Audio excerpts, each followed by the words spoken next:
I thought airports were anonymous places. People rushing, dragging luggage, half listening to gate announcements. Nobody paying attention to anyone else. That's why I agreed to meet Ryan there. Because it felt safe, temporary, like a place where nothing really belonged to anyone. I was wrong. Because my husband turned that airport into the most humiliating moment of my life. And somehow, he did it without yelling, without touching me, without even looking angry. The affair had been going on for 11 months. Ryan worked with a consulting firm my company hired. Confident, funny, always traveling. The kind of man who made normal life feel smaller when he walked into a room. At least that's what I told myself. The truth was uglier. I liked the version of myself I became around him. Less responsible, less predictable. And eventually I stopped thinking about consequences because consequences never arrived. That's how affairs grow. Not through passion, through repetition without punishment. My husband Ethan never acted suspicious. That made everything easier. He trusted me completely. Or at least I thought he did. I understand now that trust and silence aren't always the same thing. Ryan had a conference in Miami. I told Ethan I had a weekend branding retreat in Orlando. Instead, I booked a flight to Miami under my maiden name. Hotel already paid for. Private suite. 3 nights. We had done this before. Carefully, methodically. I thought we were smart. People in affairs always think they're smarter than they are. The morning of the trip, Ethan kissed me goodbye in the kitchen. Completely normal. Coffee in one hand. Laptop bag over his shoulder. He even reminded me to text him when I landed. I remember feeling annoyed by how good he was. That sounds horrible now. But guilt often turns kindness into irritation. At the airport, Ryan met me near security. Baseball cap. Carry on. That stupid grin he always had when we got away with something. We acted casual. Not affectionate, not obvious. Just close enough that it felt exciting. Our gate was crowded. Delayed flight. People everywhere. Families, business travelers, kids crying. Normal airport chaos.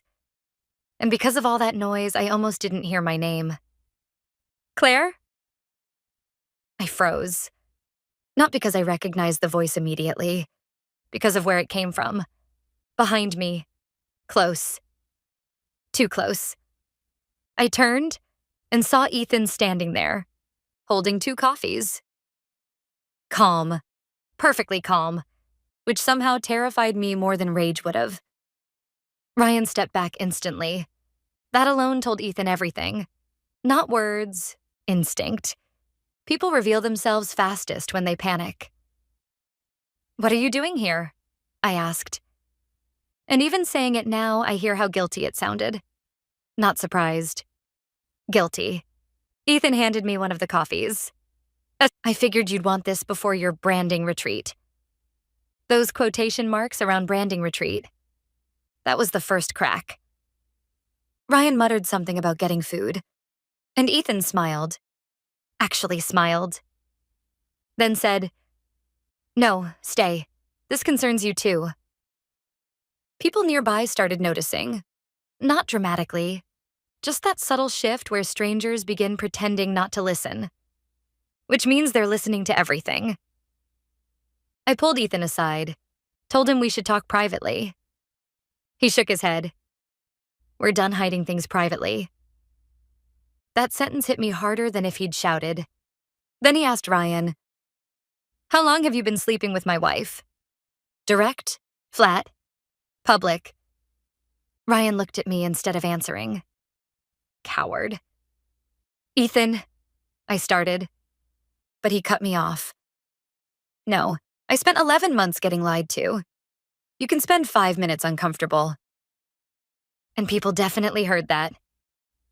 A woman nearby stopped scrolling on her phone. A man across from us openly stared. The gate suddenly felt microscopic. I asked how he found out.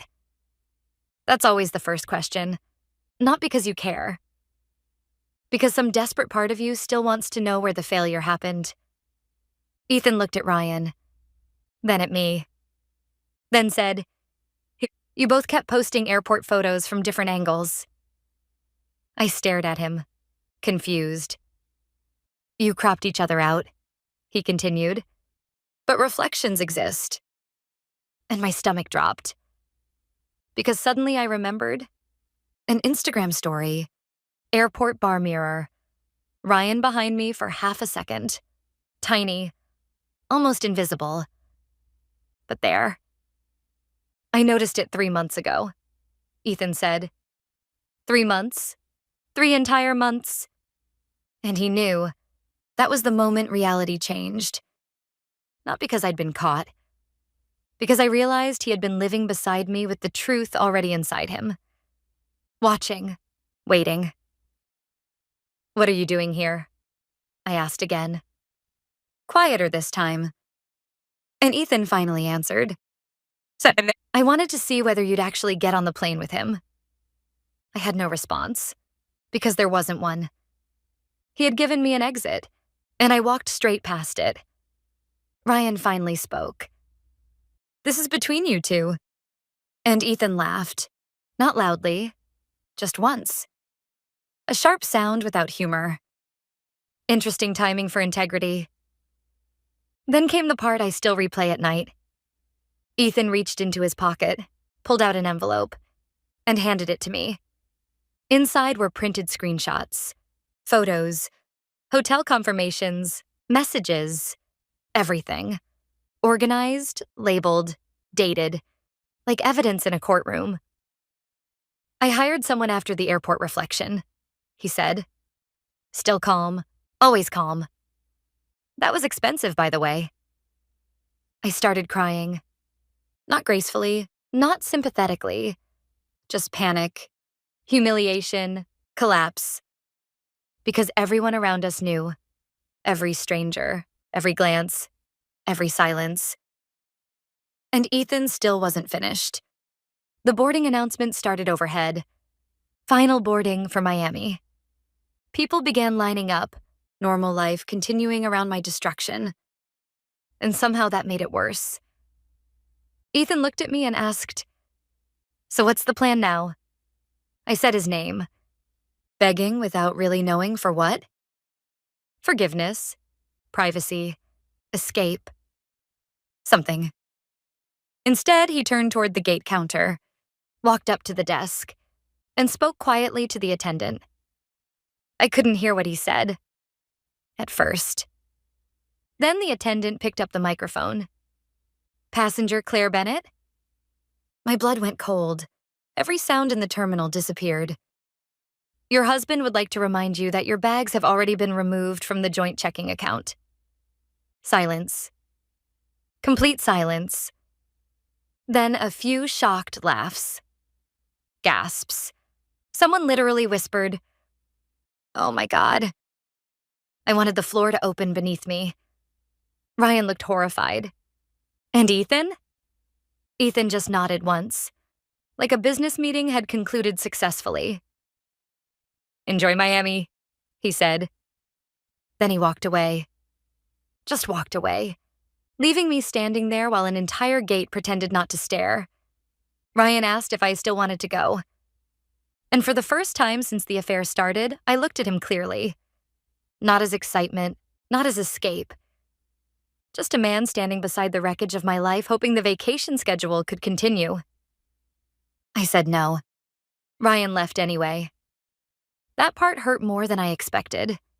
Not because I loved him, because some pathetic part of me still expected loyalty from someone who helped betray another person. The divorce was fast. Ethan had prepared everything before the airport.